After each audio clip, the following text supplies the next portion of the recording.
Hello students, welcome to my YouTube channel. तो students, जो हमारा टॉपिक रहेगा आज, यूनिट 2 हमने स्टार्ट कर रखी है सोल्यूशन प्लस 2 क्लास की।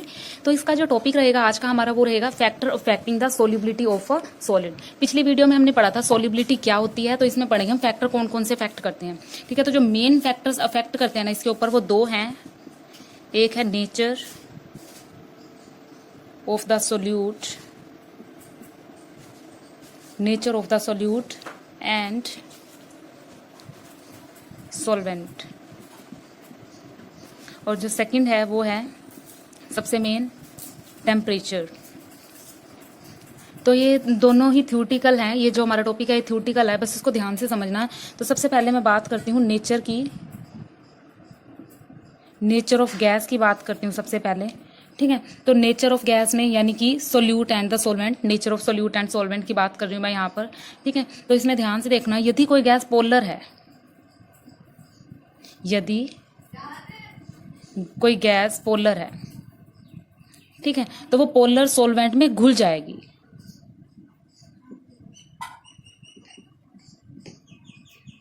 Soluble in polar solvent. ठीक है, अब देखो पोलर और नॉन पोलर क्या होते हैं। ठीक है, जैसे मैं HCl की बात करती हूँ।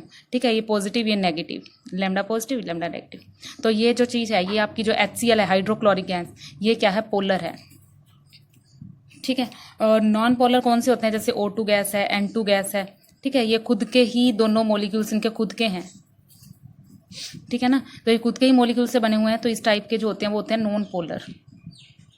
देखो सबसे पहला फैक्टर क्या है, nature of gas. If gas is polar, यदि गैस इस टाइप की है तो ये क्या होगी, it will be soluble in polar solvent. तो ये पोलर सॉल्वेंट में सोल्यूबल होगी। ठीक है, तो अब जैसे मान लो कि हम बात कर लेते हैं किसी पोलर गैस की, एग्जांपल ले लेते हैं। Let us consider HCl। ठीक है, विच इज पोलर, पोलर है नेचर में। ठीक है, तो HCl में जो फोर्सेस ऑफ अट्रैक्शन है, ठीक है, देखो तो फोर्सेस ऑफ अट्रैक्शन दिख रहा है आपको, और ये पोलर सॉल्वेंट वाटर में बड़े इजीली घुल जाएगी। So it will soluble in polar solvent. अब देखो आपने क्या किया है, सोल्यूट के रूप में क्या लिया हुआ है, गैस। सोल्यूट क्या है, गैस, और सॉल्वेंट क्या है आपका, वाटर। ठीक है, अब बात मैं इन्हीं की करती हूँ। तो नेचर ऑफ गैस किसके ऊपर डिपेंड करता है, पूरा का पूरा इनके ऊपर डिपेंड करेगा, सोल्यूट की नेचर और सॉल्वेंट की।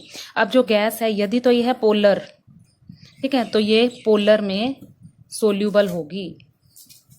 ठीक है, पोलर सोल्यूट गैस है तो वो पोलर सॉल्वेंट वाटर में बड़ी जल्दी सोल्यूबल होगी। अब जैसे एग्जांपल लिया मैंने गैस के रूप में HCl, जो कि पोलर है।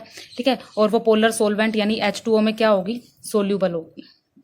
ठीक है, लेकिन यहीं पे बात करते हैं, मैं O2 की बात करती हूँ। O2 एज अ सोल्यूट, ठीक है, जो गैस है लेकिन नॉन पोलर गैस है, तो ये वाटर के अंदर नहीं घुलेगी। ठीक है, N2 की बात करते हैं, जो कि नॉन पोलर है, ये वाटर के अंदर नहीं घुलेगी। ठीक है, और भी ले लो, H2 ले लो, I2 ले लो, ये सारी नॉन पोलर है और वाटर में नहीं घुलती। तो ये नेचर है, सिंपल सी लैंग्वेज में नेचर ऑफ गैस क्या है। यदि आपकी गैस जो कि सोल्यूट है वो पोलर है, तो वो वाटर के अंदर यानी पोलर सॉल्वेंट के अंदर घुल सकेगी। यदि वो नॉन पोलर है तो ये नहीं घुलेगी। ये छोटा सा इसका सिर्फ नेचर है, नेचर ऑफ गैस। ठीक है, इसका स्क्रीनशॉट ले लो। नेक्स्ट चलते हैं टेम्परेचर पे। तो नेक्स्ट प्रॉपर्टी आती है टेम्परेचर। ठीक है, पहली नेचर थी जो हमने पढ़ ली। अब बात करते हैं टेम्परेचर की। तो बड़े ध्यान से देखना, एक बात बताओ, क्या हीट करने से पानी में गैस घुल जाएगी। ठीक है, क्या हीट करने से, सोचना और कमेंट में आंसर देना, पानी में गैस घुल जाएगी। ठीक है, आंसर देना इसका। तो देखो एक चीज यहाँ पर नोट कर लो, स्टार लगा लो।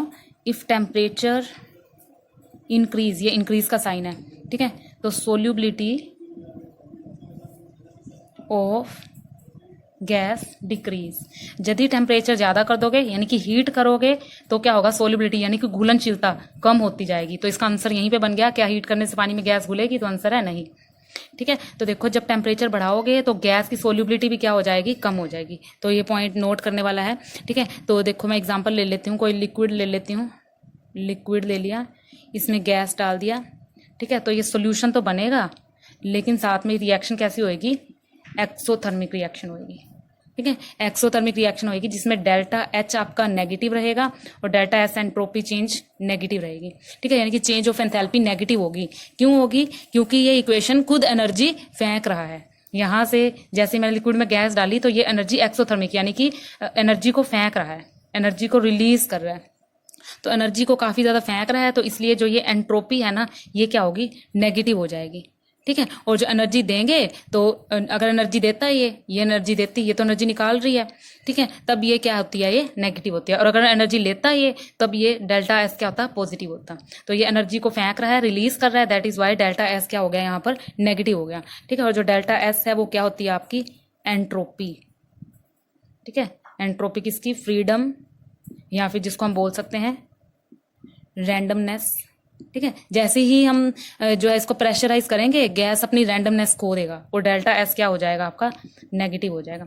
जैसे मैंने वाटर लिया, इसको हीट करना शुरू किया, गैस के बुलबुले बाहर निकलने शुरू हो जाएंगे, तो ये देखो क्या होगा, अपनी रैंडमनेस, जो पार्टिकल यहाँ जुड़े हुए थे हीट करते वो पार्टिकल उठने शुरू हो जाएंगे, ठीक है। तो वो अपनी आज़ादी को खो देंगे और वो बाहर निकलने की कोशिश करेंगे। उस केस में डेल्टा एस क्या हो जाएगा आपका, नेगेटिव हो जाएगा, ठीक है। तो ये वेरी इंपॉर्टेंट प्रॉपर्टी थी। नेचर हो गया, टेम्परेचर हो गया। एक प्रॉपर्टी मैं खुद की तरफ से तुम्हें बता रही हूँ,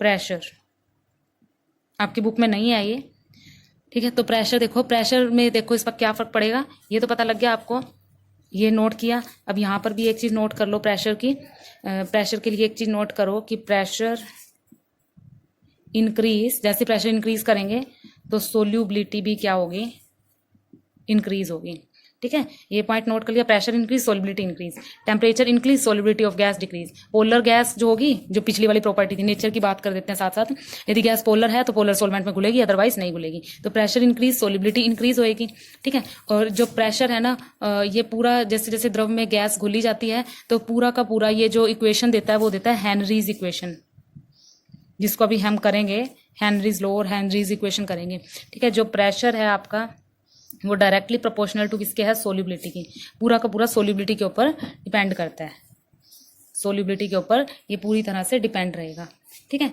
और सोल्युबिलिटी हम अगर मान लो कि कोई मोल फ्रैक्शन के लिए एक इक्वेशन ले लेते हैं, मैं यहाँ कर देती हूँ, पहले इसका स्क्रीनशॉट लो, तो यहाँ पर कर देती हूँ प्रेशर के बारे में। Let us take molecule because it's temperature independent, ठीक है। कोई एक ऐसा लेंगे जो इंडिपेंडेंट मॉलिक्यूल हो, प्रेशर मैंने कह दिया कि सोल्युबिलिटी के प्रोपोर्शनल है, ठीक है। और मैंने यहाँ सोल्युबिलिटी की जगह एक्स ले लिया, ठीक है। और एक्स अब क्या है, गैस में घुली हुई मात्रा, ठीक है, लिख भी देती हूँ यहाँ पे, गैस में घुली हुई मात्रा, जो गैस में घुली हुई है, ठीक है। तो यहाँ पर जो आपका फी है वो क्या हो जाएगा आपका, ये प्रोपोर्शनल हटा के के एच लगा दिया मैंने, ये के एच क्या है, हेनरीज कांस्टेंट है, ठीक है। और एक्स क्या है, एक्स जितनी मात्रा घुली हुई है, जिसको हम कहते हैं मोल फ्रैक्शन ऑफ गैस,